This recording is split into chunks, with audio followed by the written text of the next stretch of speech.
Okay. Good morning, everybody. Are you able to hear?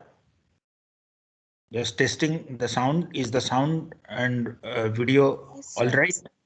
Okay, very good. Yes, sir. Okay, good. Let's get started with what we are doing. We had looked at the MIPS addressing modes. I'll just summarize that.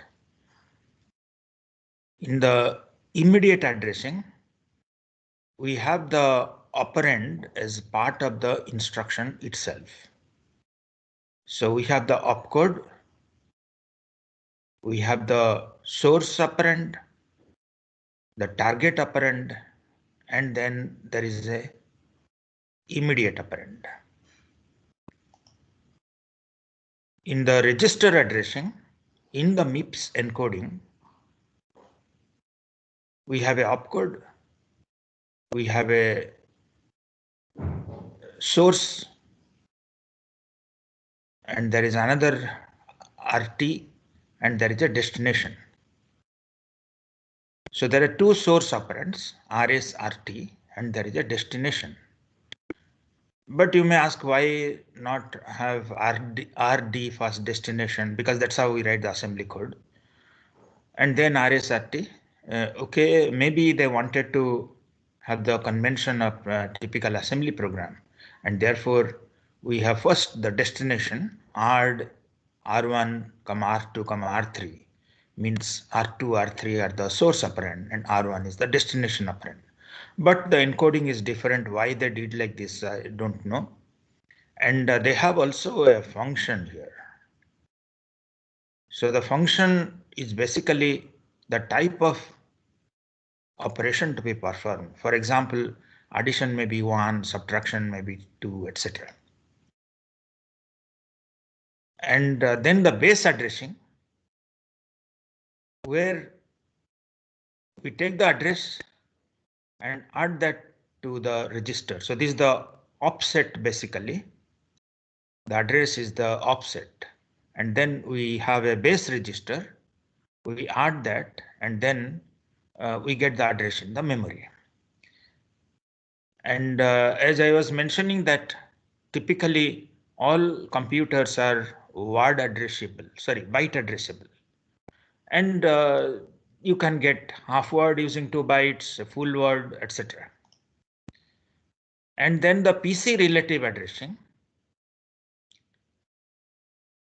like branch and so on, there we add the offset given as part of the instruction.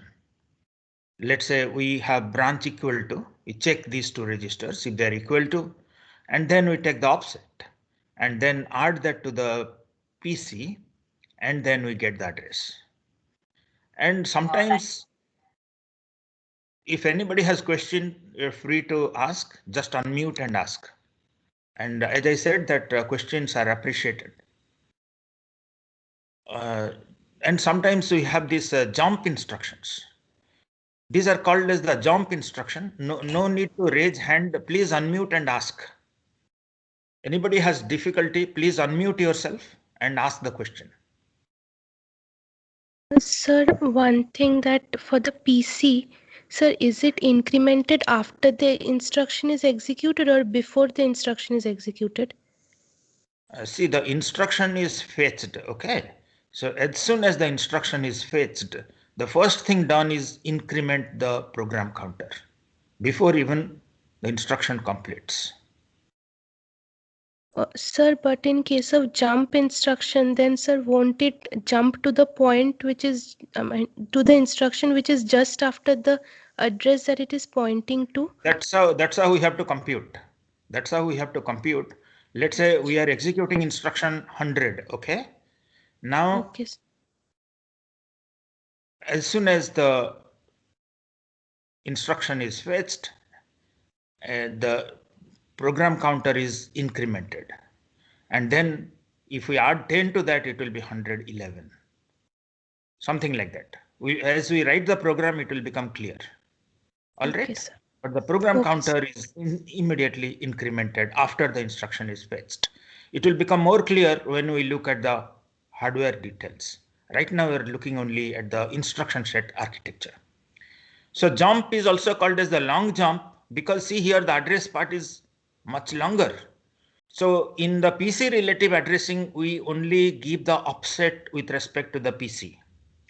But in the jump, we give a long address here, which is concatenated with the bits that are not there. See, address will be 26 bits.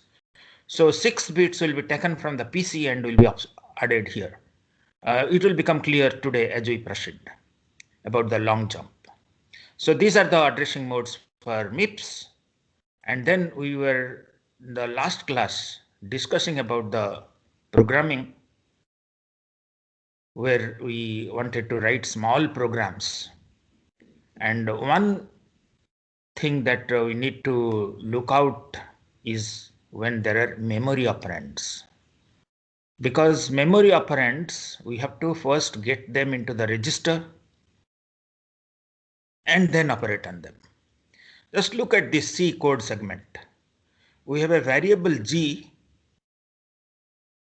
which will be assigned value based on the variable H and an array whose ninth element is A8.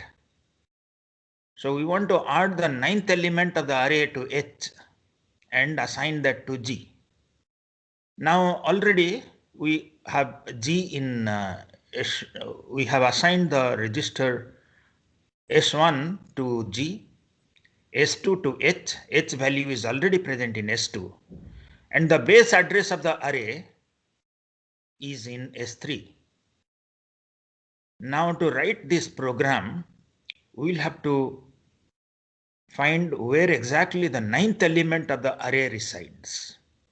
Then only we can write the program. But then we know that every element of array, this is an integer array, every element is 4 bytes long. And the index 8, that is the ninth element, requires an offset of 32 because there are 4 bytes per element of the integer array. If we look at the picture here, the element 0 may be this, 10014 4 may be something, at location 8 may be something, and we want the ninth element, which will be the base address plus 32. The first element will be base address per 0, second will be plus 4, and the ninth will be plus 32. And the base address is in S3. And then the program is simple here.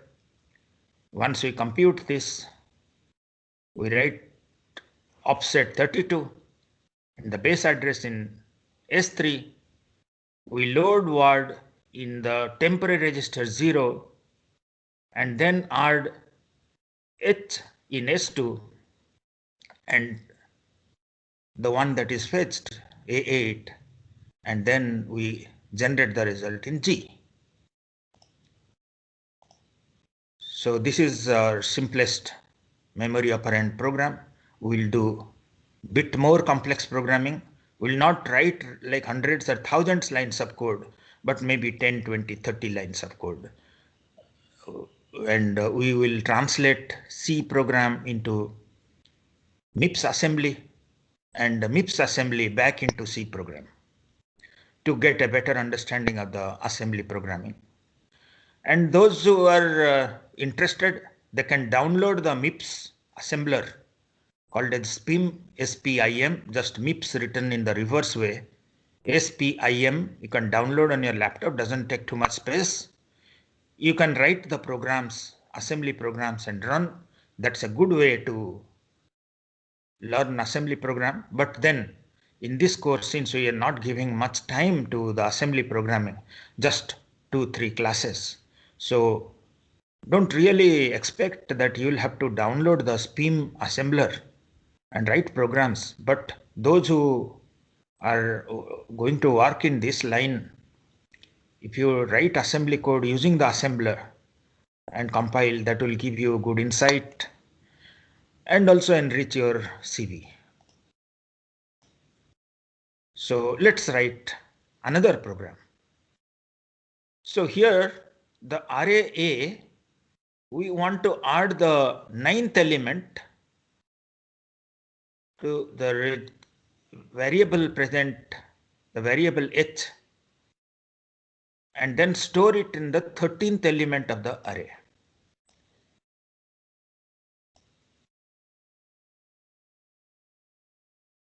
So how do we write? If it was a CISC processor, we might have written something like this. 12, 4, 48. So this is the destination. And then these are the source, 8, 4, 32, S2. And we could have written, but here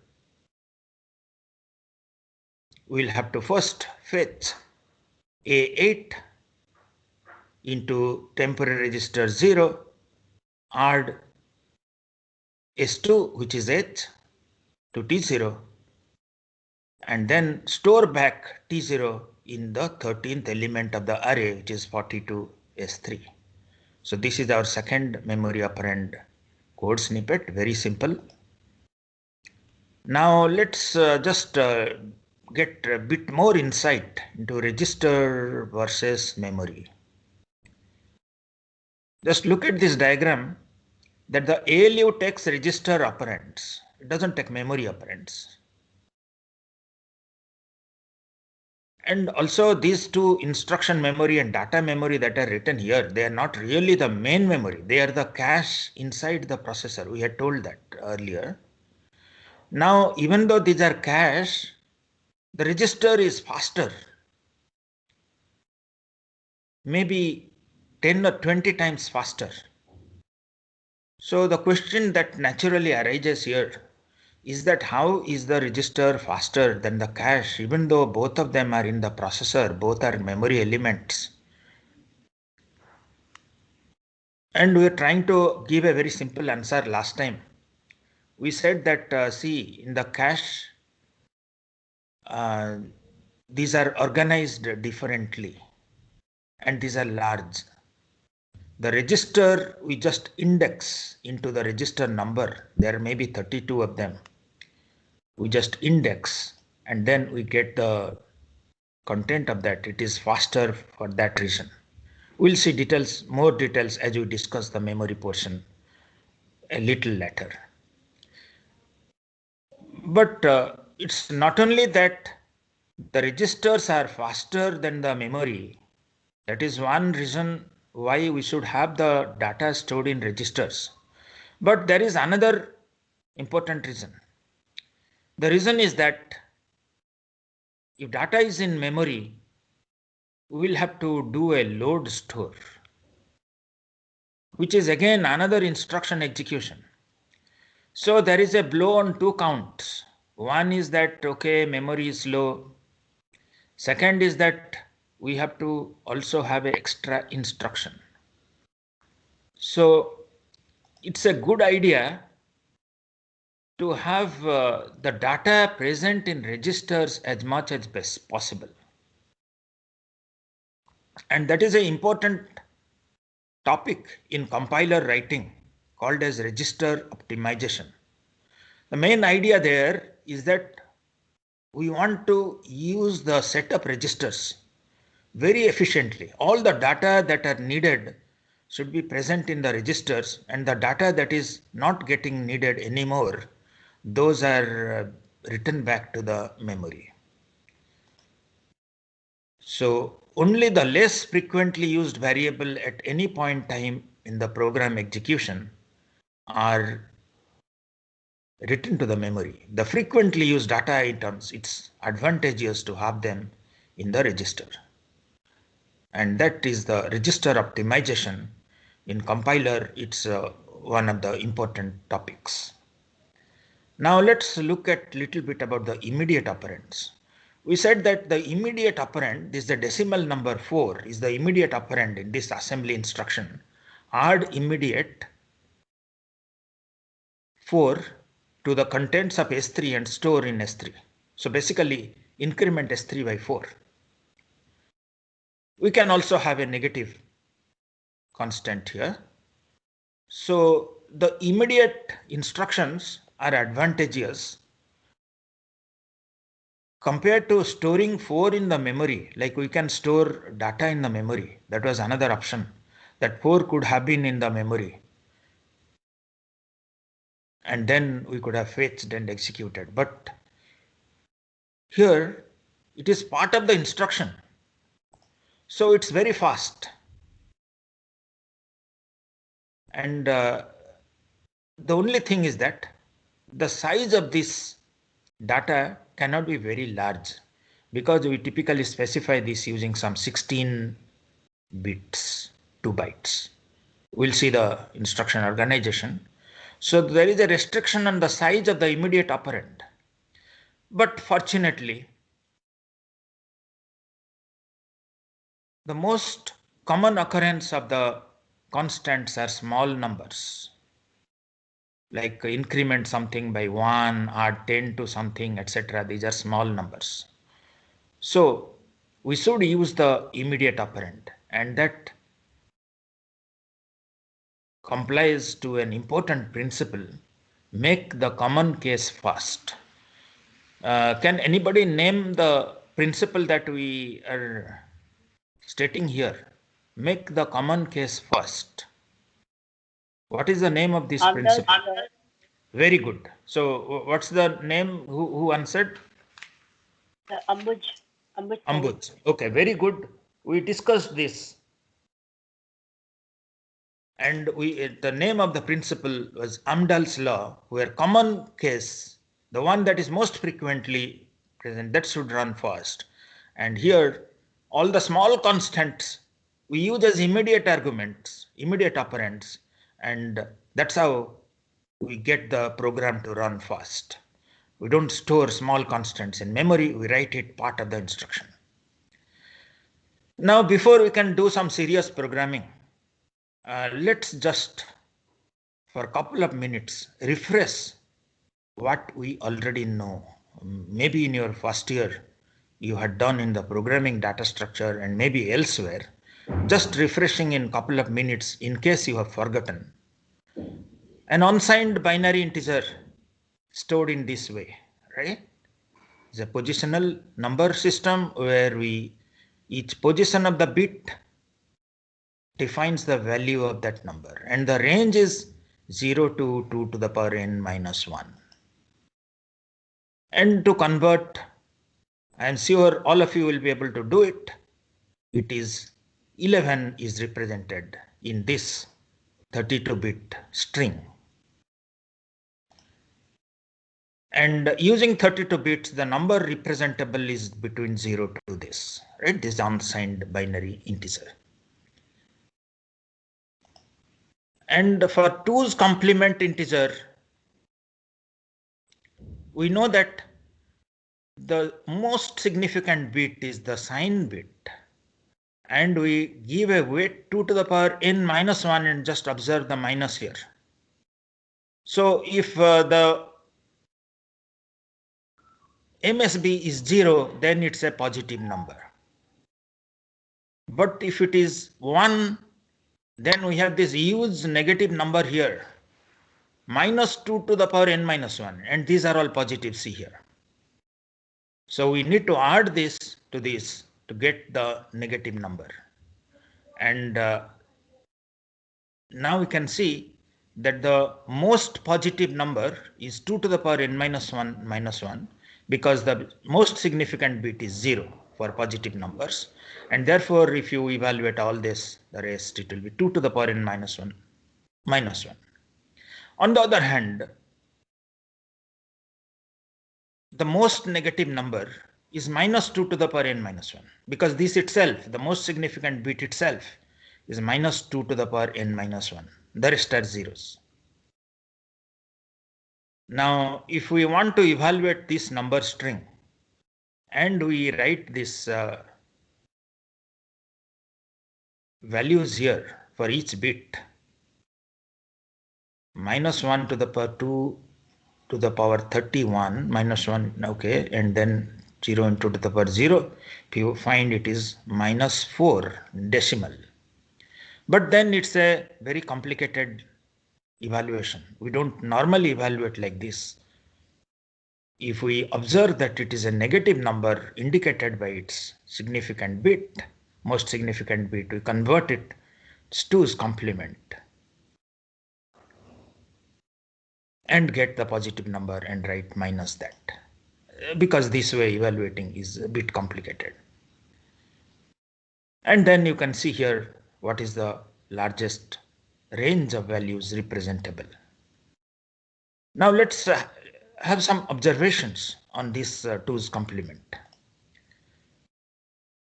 Okay, one observation is that, okay, this we had already said that if the MSB is 1, it is a negative number. If it is 0, it is a positive number.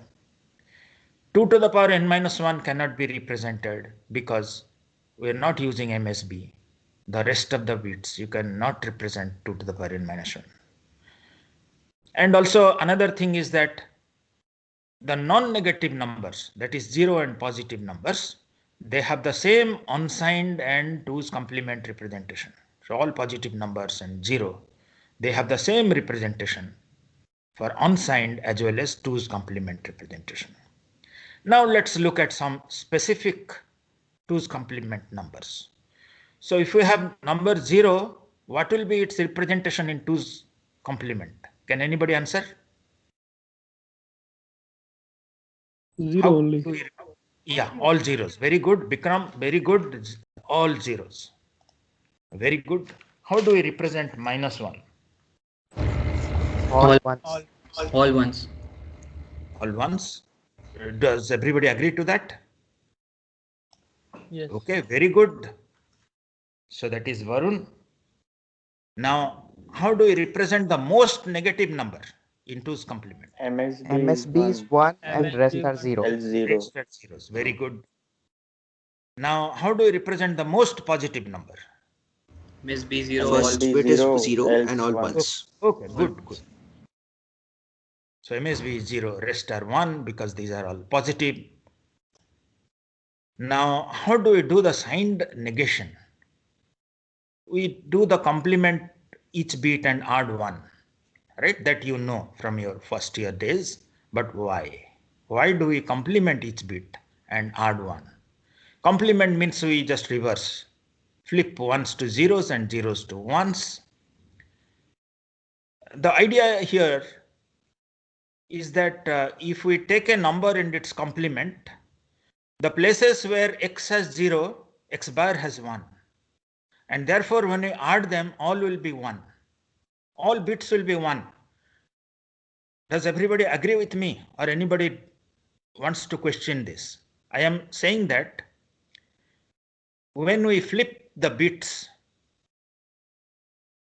the places of x where it is 0, it will be 1 in x bar and vice versa. So they will be totally complement of each other. 1 will be, and when we add them, it will be all ones. I hope that everybody agrees to that. And we know what this means. All ones is minus 1. And therefore, we can write that x bar, that is the complement of a number, plus 1 gives the negative of that number. So to negate a number, we complement it and add 1. So this is a simple proof of that. And we can use it. We want to negate 2. We just flip all bits up to and then add 1 here and get this number.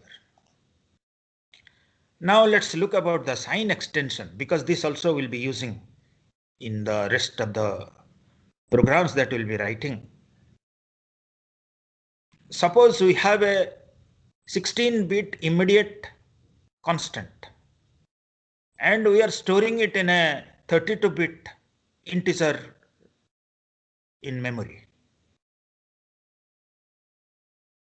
So how do we convert a 16-bit to 32-bit? At the same time, taking care to preserve the numeric value.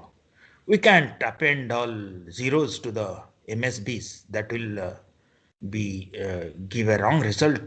It will change its value. There are many places where we will be doing this, where we will be upgrading a small number a small sized number, 16 bit or 26 bit and so on, into 32 bit, in odd immediate, in load byte, load half word, branch equal to, branch not equal to, in all these we give small constants as operands. And we want to upgrade that into 32 bit representation. The rule here is that we need to replicate the sign bit to the left. If the most significant is 1, we make the upgraded representation all ones to the left. If the MSB is observed to be 0, then we make it all zeros, all upgraded bits 0. Just to give an example, if we have +2 is, let's say, this is the representation in 8 bit. Now we want to convert it to 16 bit. Then we looked at the most significant 0, and then we just extend the sign extend rest of the bits.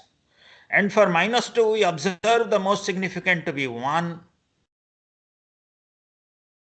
And then we replicate that 1 in the rest of the bits in the upgraded representation. But why does it work? It will be nice if somebody gives a simple proof that why does sign replication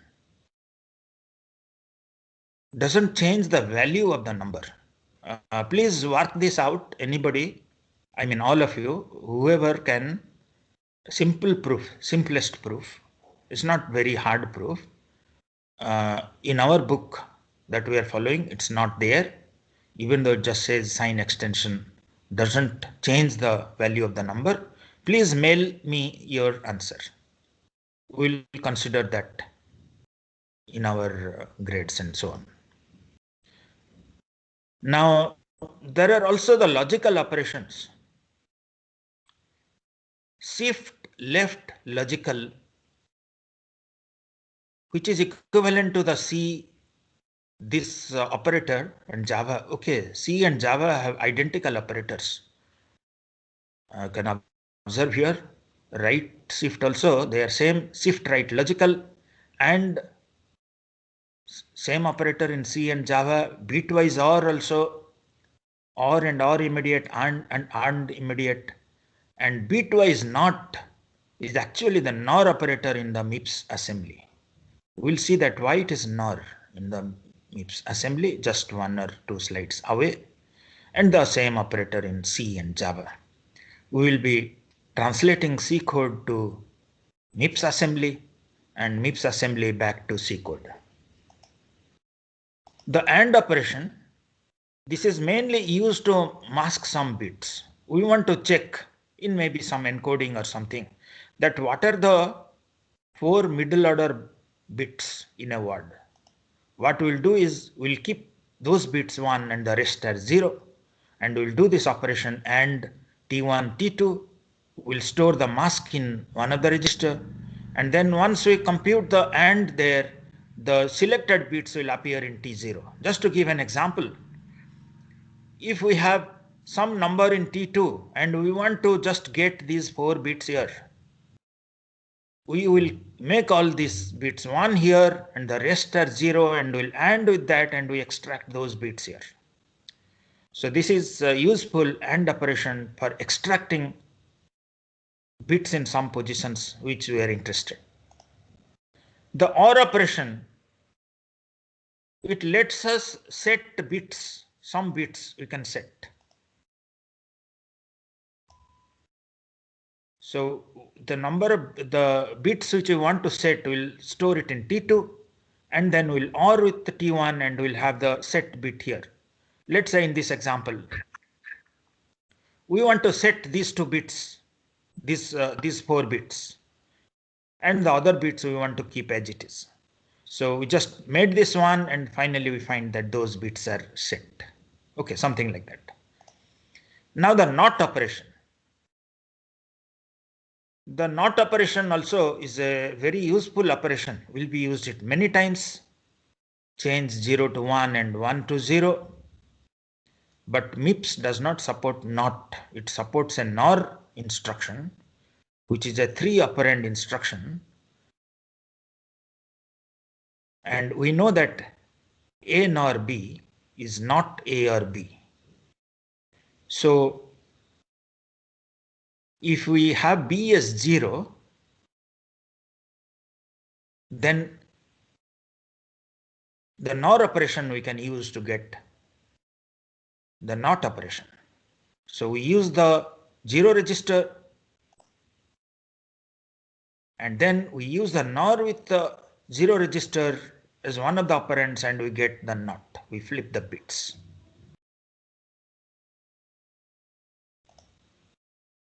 Now there are few more conditional operators that we will be using. Set the destination register to 1 if less than one register is less than other. So it is SLT, set result to 1 if less than, otherwise set to 0. Let's look at this. SLT, if the RS is less than RT, then we set RD to 1. Otherwise, if RS is equal to RT or RS is greater than RT and so on, RD will be 0. Similarly, we have this instruction SLTI. SLT set less than immediate. So here we give a constant here and we check RS with the constant. If RS is less than constant, then RT will be set to 1, otherwise it will be set to 0. So these two are also very useful instruction. In our programs, we will use it frequently to write loops, conditionals, and so on. Now let's write a very small program, a conditional statement, if then else. If A less than B, increment I, else decrement I. This is the small instruction that we want to write in assembly. And for simplicity, we assume that A, B, and I are already present in the register S1, S2, S3. So this is the diagram it shows that S1 contains A, S2 contains B, and S3 contains I. How do we write this program? A less than B, if A less than B, increment I, otherwise decrement I. So we compare A, B, set less than comes useful here. A and B we compare, we set a register. If A less than B, so we'll use SLT, set less than. S1 and S2 we compare. If S1 is less than S2, then T0 will be set. And if T0 is set, then this will return a false, branch not equal to 0. If T0 is not equal to 0,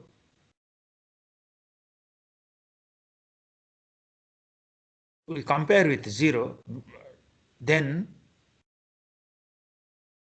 we just execute the else part. Otherwise, we just execute the next instruction. So we just add here A less than B, and otherwise we just subtract 1.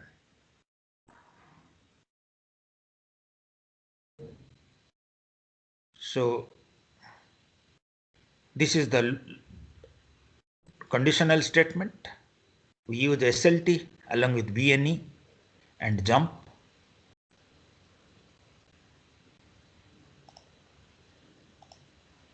Now to recap, we have the source operands. The last two are the source operand. The first one is the destination operand. Add, subtract, and we have load word where 100 is the offset and S2 is the base. We add S2 to 100 and then get that from the memory into S1. Similarly, store word, we have the base register and the offset. Now let's look at the instruction formats little bit before we start write longer code and procedure calls and so on. We'll write more bigger programs, but before that, let's look at the format.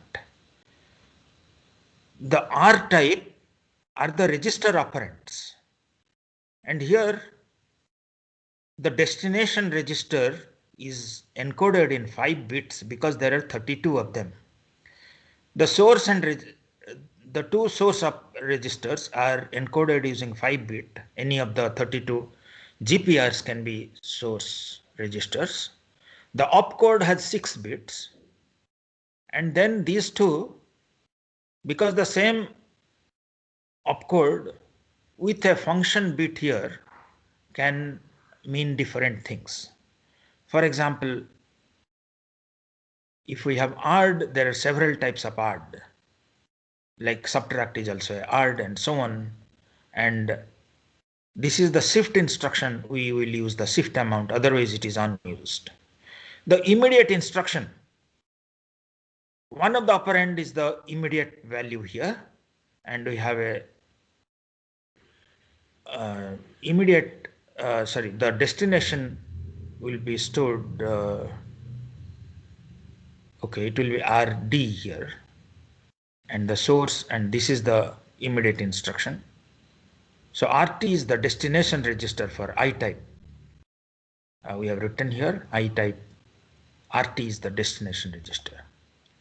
And for the other instructions, load store, we have 16-bit offset here, and similarly the base destination. And for long jumps, that is J instructions, we have 26-bit target address. And as I was saying that to get the actual address, we need to take the PC and extract these 26 to 31 bits and add that to the target address to get the actual address to which it will jump. It will become clear. We'll look at more examples. Now these are some examples of the instruction formats. For ARD, we have the opcode 0 and the function code is 32. For subtract, opcode is 0, function code is 34. And S1 register is encoded using 18. S2 is encoded using 18, S2 in 19, and so on. And for load word, we have the offset here using the 16 bits. And for store word, we have encoded using a different opcode and the registers and the offset. Now the jump instruction, we have a 26-bit address to jump, which we convert to 32-bit by extracting 6-bit from the PC and appending the higher order bits to this 26-bit. If we have J10,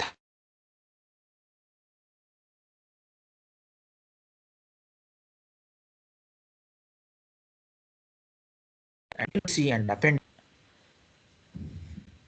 Today we have a quiz coming up. I think the quiz will be about 14 minutes. It's 14 minutes. Tridhara, are we ready with the quiz?